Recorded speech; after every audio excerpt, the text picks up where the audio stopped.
தமிழ் மொழியால் இணைந்த அனைவருக்கும் வணக்கம். இன்றைக்கி நம்ம என்ன ரெசிபி பார்க்க போகிறோம் அப்படின்னு பார்த்தீங்கன்னா, ஒரு 2 கப் பொரி வச்சு 2 வாழைப்பழம் வச்சு ஒரு சூப்பரான ஈவினிங் ஸ்நாக்ஸ் பார்க்க போகிறோம்.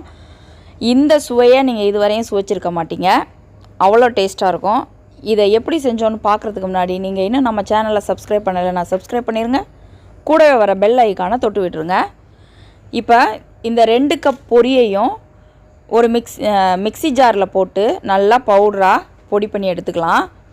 தண்ணியெல்லாம் ஊற்ற வேண்டியதில்லை, ஜஸ்ட்டு நம்ம இதை பவுட்ரு மாதிரி பொடி பண்ணி எடுத்துகிட்டு வந்துடலாம். இது ரொம்பவே டேஸ்ட்டாக இருக்கும், குழந்தைங்கள்லாம் விரும்பி சாப்பிடுவாங்க. செய்கிறதுமே ரொம்ப ஈஸி தான். இப்போ நல்லா பவுட்ரு ஆக்கியாச்சு. இதை ஒரு மிக்சிங் பவுலில் மாற்றிக்கலாம். அதே மிக்ஸி ஜாரில் நம்ம எடுத்து வச்சுருக்கிற 2 வாழைப்பழத்தையும் உரித்து அதோடு சேர்த்துடலாம்.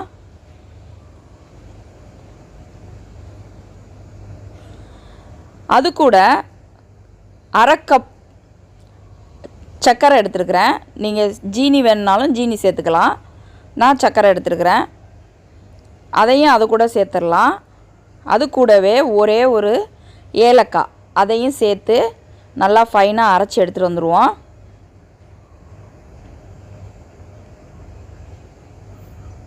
இது இப்போ இந்த பவுட்ரு கூட நம்ம ஒரு பிஞ்ச் சால்ட் சேர்த்துருவோம்.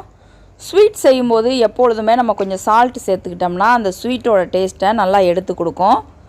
இப்போ நம்ம அரைச்சிட்டு வந்த வாழைப்பழத்தை அந்த நம்ம பவுட்ரு பண்ணி வச்சுருக்கிற பொரியோட கலந்துடலாம். மேற்கொண்டு தண்ணியெல்லாம் ஊற்ற வேண்டாம். இதில் உள்ள தண்ணியை வச்சே நம்ம மாவை நல்லா சப்பாத்தி மாவு மாதிரி பிசைஞ்சு எடுத்துக்கலாம். ரொம்ப தண்ணியெல்லாம் வேண்டியதில்லை, சப்பாத்தி மாவு எப்படி இருக்குமோ அந்த மாதிரி நம்ம பிசைஞ்சு எடுத்துடலாம். அதில் உள்ள தண்ணியே போதுமானதாக இருக்கும். இப்போ இதில் சின்ன சின்ன பால்ஸாக நான் உருட்டி எடுத்துக்கிறேன். உங்களுக்கு ஓவல் ஷேப்போ ரவுண்ட் ஷேப்போ இல்லை ஃப்ளவரோ என்ன ஷேப் வேணுமோ உங்களோட விருப்பத்துக்கு நீங்கள் அதை ரெடி பண்ணிக்கோங்க. இப்போ எல்லா பால்ஸையும் ரெடி பண்ணியாச்சு.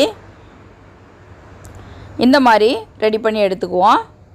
இப்போ ஒரு கடாயில் எண்ணெய் ஊற்றி எண்ணெய் நல்லா காயட்டும்.